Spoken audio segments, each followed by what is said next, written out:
Di era yang semakin berkembang ini, persaingan dalam dunia kerja menjadi kian ketat. Hal ini menuntut setiap orang, tak terkecuali kalangan mahasiswa, dalam mempersiapkan diri untuk meraih kesuksesan karirnya kelak. Perguruan tinggi memiliki peran penting membantu mahasiswa dalam mempersiapkan diri untuk menghadapi tantangan dunia kerja yang kompetitif. Tidak hanya aktif menuntut ilmu di bidang akademik, melainkan mahasiswa juga perlu aktif di bidang non-akademik, yang dapat melatih mahasiswa dalam mengasah bakat, minat, dan skill yang dimiliki dan nantinya menunjang dirinya untuk mencapai sebuah tujuan. Membentuk karakter mahasiswa yang berjiwa kompetitif perlu adanya peran kemahasiswaan yang ikut andil di dalamnya.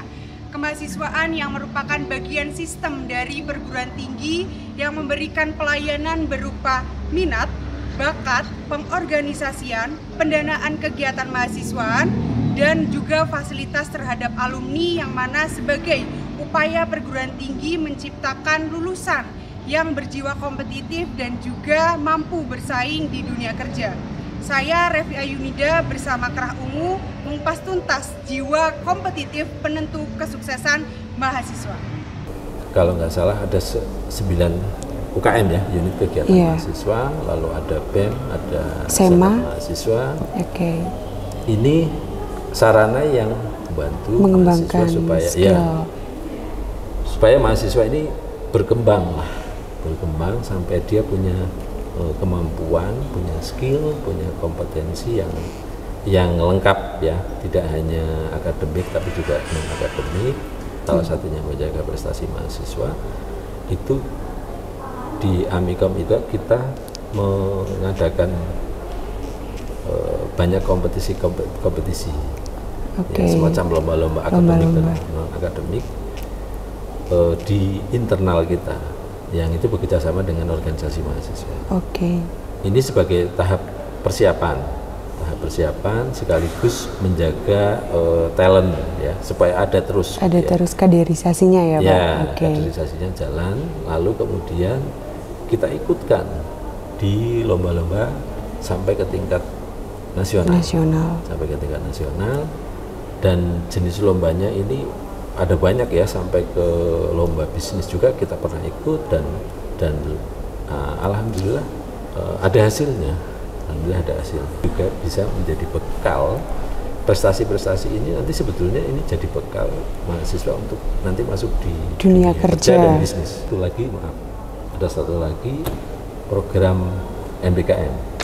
Yang dari Kemendikbud ya Pak? Dari Kemendikbud, yang awalnya dari Kemendikbud, kemudian Amikom sekarang juga sudah punya program MBKM. Itu ada program magang, lalu ada studi independen, ada kampus mengajar. Pembelajaran dalam hal ini kan tidak hanya di ruang kuliah ya, tetapi juga di luar, yang kadang justru wawasan banyak diperoleh mahasiswa itu di luar. Nah, ini dua ini disebut hard skill dan soft skill yang dia harus saling mengisi. Jadi kemudian nanti kapasitas atau kompetensinya mahasiswa ini menjadi lengkap. Nah, ini ternyata yang dibutuhkan oleh dunia kerja. Nah, ini yang jadi tugasnya kemahasiswaan untuk menjaga ini tetap ada terus gitu ya. Sebetulnya tantangan yang paling berat itu mindset orang pada umumnya. Yang saya maksud adalah bahwa pada umumnya orang melihat tujuan kuliah itu ijazah dengan nilai IPK yang tinggi. Nah, gitu ya. Karena itu jadi modal untuk mencari kerja. Iya, betul. Ya. Organisasi dan yang lain itu jadi jadi nomor dua lah. Yeah. Nomor 2. Organisasi mahasiswa ini harus betul-betul punya program yang menarik, tepat gitu ya. Juga, yang tepat maksudnya gini, tidak mengganggu. Tidak mengganggu perkuliahan. Gitu ya, tidak mengganggu perkuliahan, dan menurut saya strategi yang menarik dan tepat itu program MBKM. Jadi program MBKM ini kan dia bisa mengkonversi mata kuliah yang biasanya dari dulu itu dipelajari hanya di ruang kelas gitu. Dan konversinya 20 SKS ya Pak? Ya, maksimal 20 SKS. Nah, ini yang menurut saya strategis ya, sehingga dengan masa kuliah yang pendek pun mahasiswa masih bisa belajar atau menambah wawasan yang lebih luas melalui program MBKM ini. Dan saya nggak tahu ya, saya membayangkan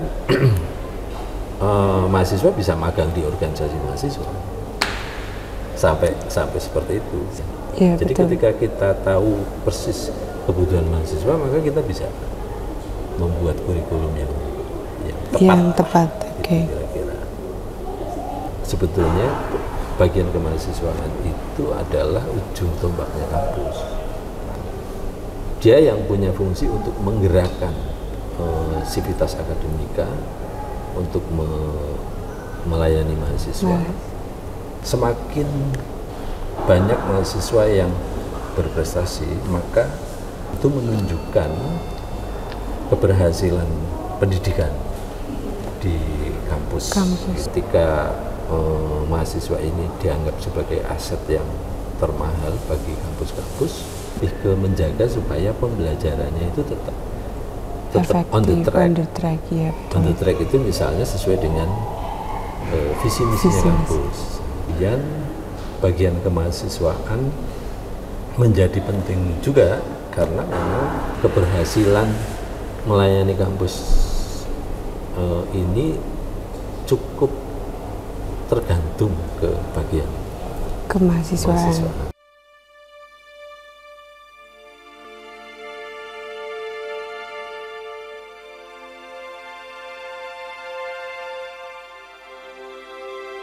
Bagian kemahasiswaan itu kan mengurusi tentang minat, bakat, dan penalaran lah, kurang lebihnya sebagian seperti itu. Di minat, bakat, dan penalaran kita ada beberapa hal yang kami di bagian kemahasiswaan sudah kami lakukan gitu ya. Salah satunya adalah membentuk UKM dan Orma gitu ya.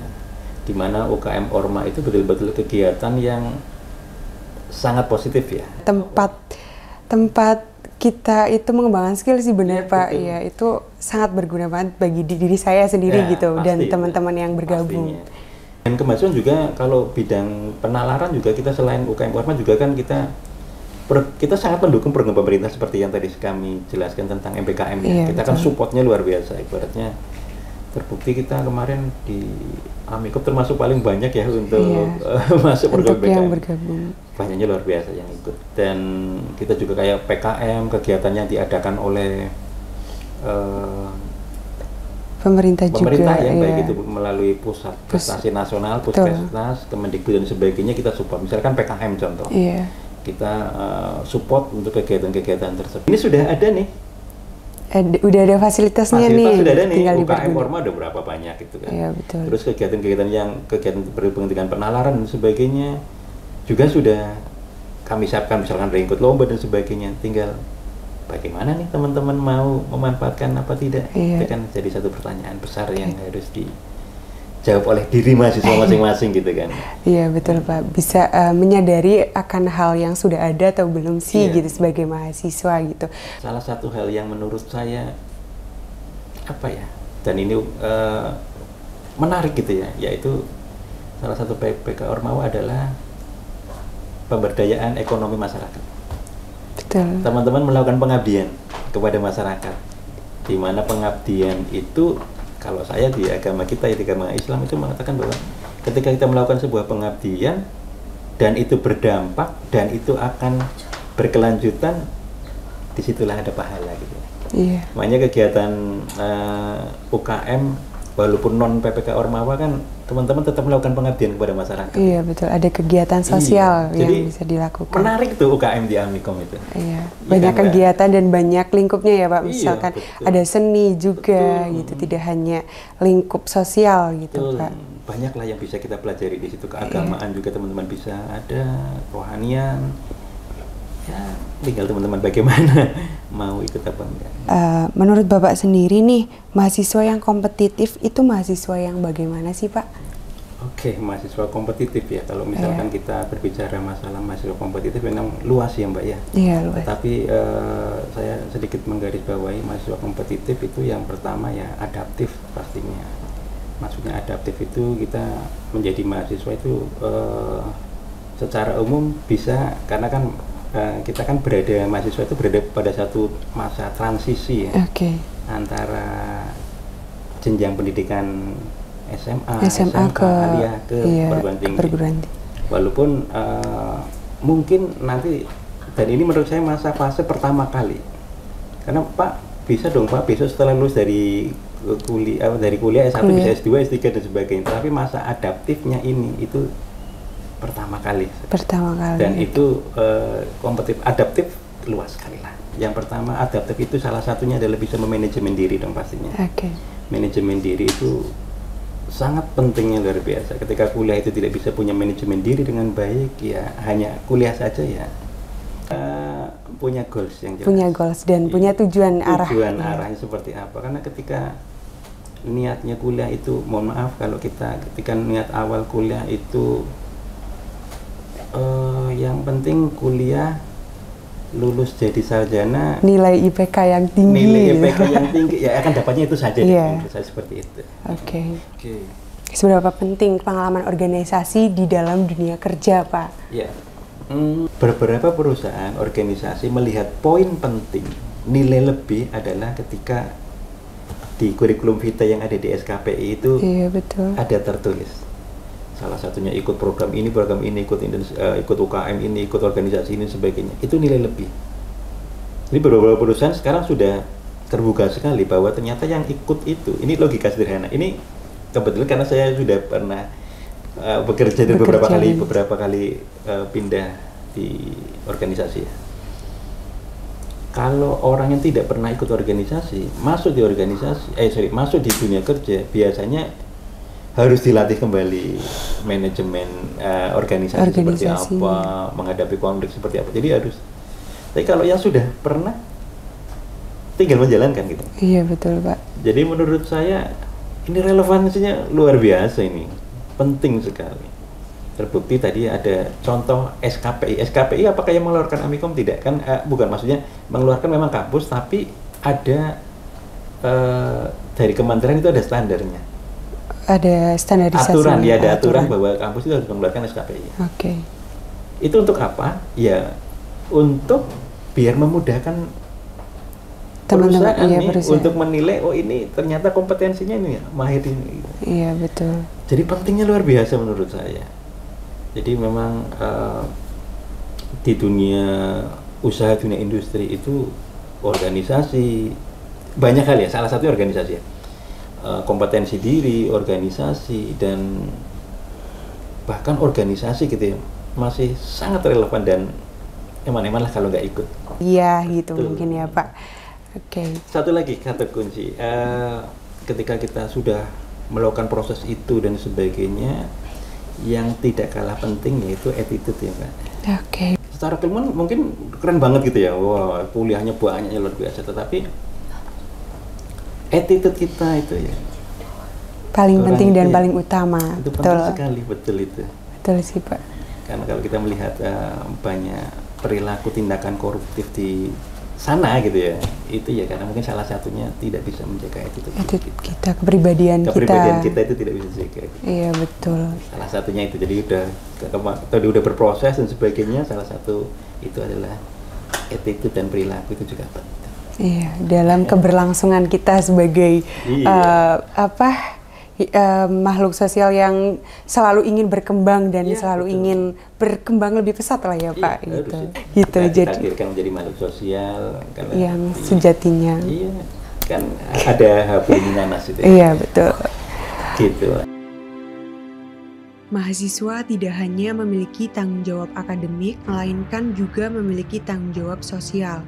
Tampil sebagai insan akademis yang berpikir berdasarkan intelektualitas keilmuan dalam bertindak, memandang, menyikapi suatu hal yang diimplementasikan dalam lingkup sosial. Perlunya mengikuti berbagai kegiatan di luar perkuliahan karena hakikatnya manusia adalah makhluk sosial serta melatih diri untuk berpikir lebih kritis, berjiwa kepemimpinan, memiliki rasa percaya diri, kerja sama tim, serta keterampilan berkomunikasi dan manajemen waktu. Hal inilah yang menjadi faktor mahasiswa dalam mengembangkan diri sebagai generasi kerja yang kompetitif dan produktif.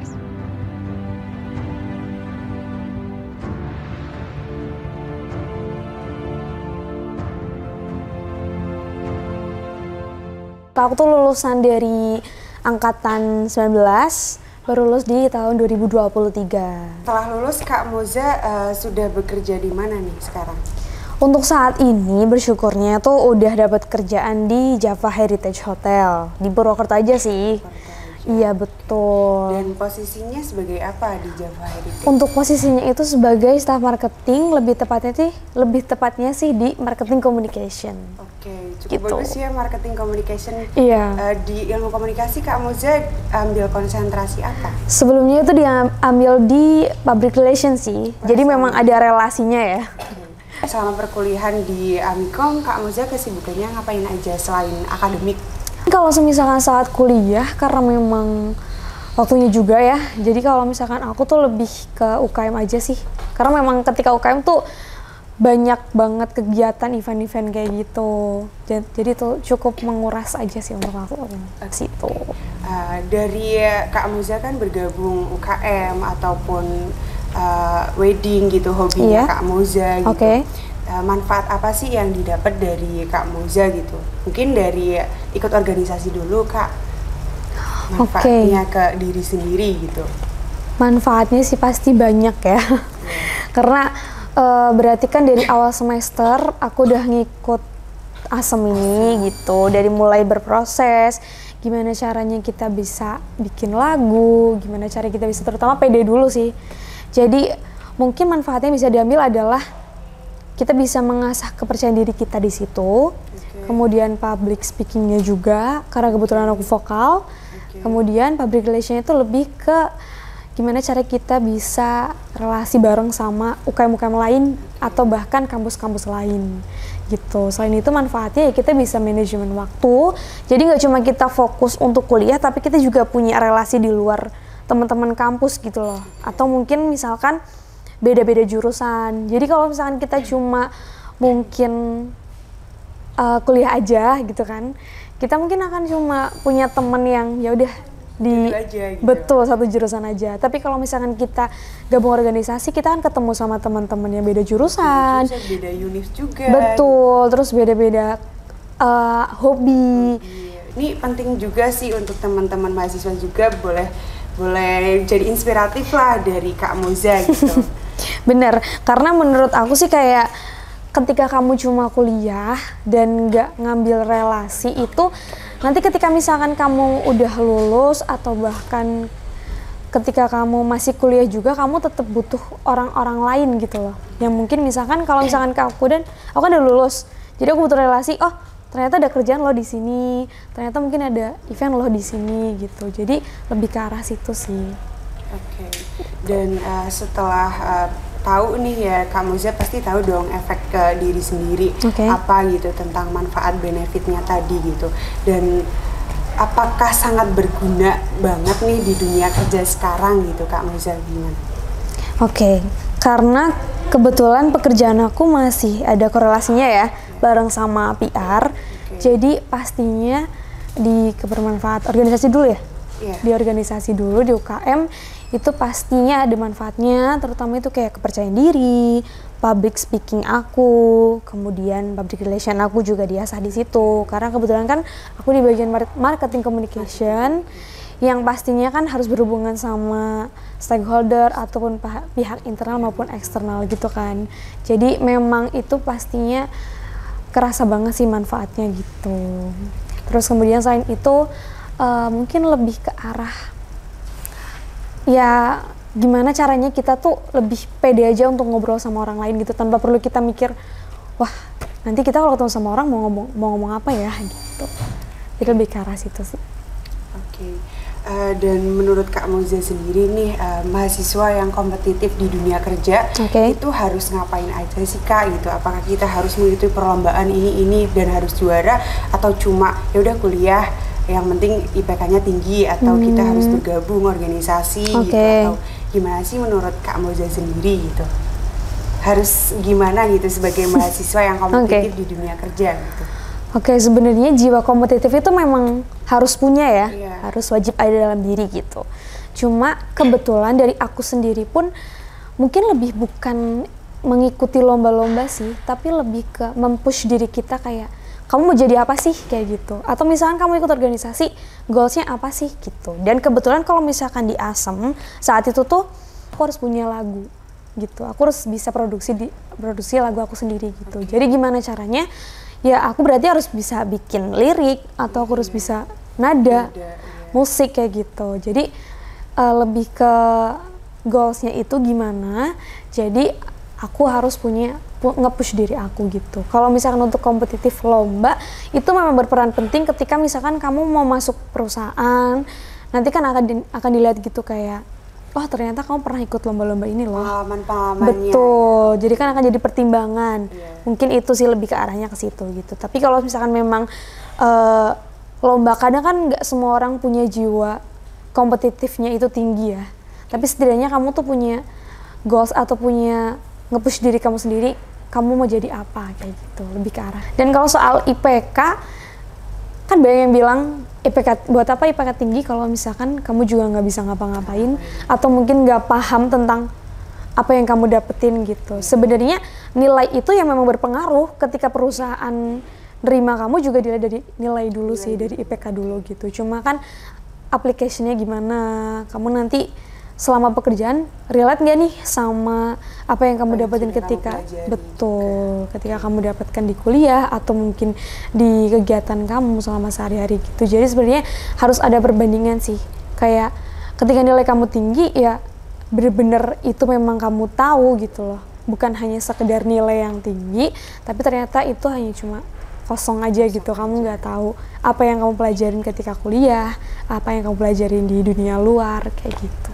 Kita harus punya pegangan lah apa sih skill kita gitu untuk di dunia kerja, karena tidak hanya nilai ya sebagai persyaratan atau administrasi, tapi kita praktiknya bisa nggak sih gitu kan. Jadi nggak cuma teori, nggak cuma mereka melihat tentang nilai kamu, tapi ya memang gimana action kamu di situ. Oke, itu aja kali ya Kak Moza, perbincangan kali ini cukup inspiratif juga tentang benefit apa yang sudah didapatkan dan apa sih yang harus disiapkan di dunia kerja. Terus juga hobi memang sepenting itu ya untuk dikembangkan, dan berorganisasi juga penting untuk di dunia kerja, karena percaya diri juga penting banget nih di dunia kerja. Kalau kita nggak percaya diri ya aduh, ya udah malu-malu, takut itu pasti kan. Iya, nggak berkembang gitu. Overthinking sih, zaman-zaman sekarang pasti overthinking. Iya, betul. Terus juga ada yang bilang kalau kita malu-malu, nggak percaya diri juga sesat di jalan. Oh, iya. Seperti malu bertanya ya. Malu bertanya, betul. Oke, dan sudah di penghujung acara nih Kak Moza gitu. Terima kasih ya Kak Moza sudah hadir dan berkenan menjadi narasumber di Kerah Ungu kali ini. Semoga kita dapat bertemu kembali di lain episode lagi dan di lain kontennya dan lebih menarik lagi. Dan yang terakhir kita salam komunikasi dulu nih Kak Moza. Nanti kita kayak gini ya, salam komunikasi gitu. Yuk, salam komunikasi. Bye-bye. Segala kegiatan di luar perkuliahan memberikan impact pada diri kita sebagai mahasiswa untuk masa depan yang akan datang. Bukan hanya mengandalkan nilai IPK yang tinggi, melainkan seorang mahasiswa harus mempunyai nilai kompetitif berupa soft skill dan hard skill yang mana bisa mahasiswa dapatkan di organisasi, UKM, kompetisi maupun kegiatan positif lainnya untuk menghadapi persaingan di dunia kerja. Terima kasih sudah menonton Kerah Ungu. Saya Revi Ayunida, pamit undur diri dan sampai jumpa.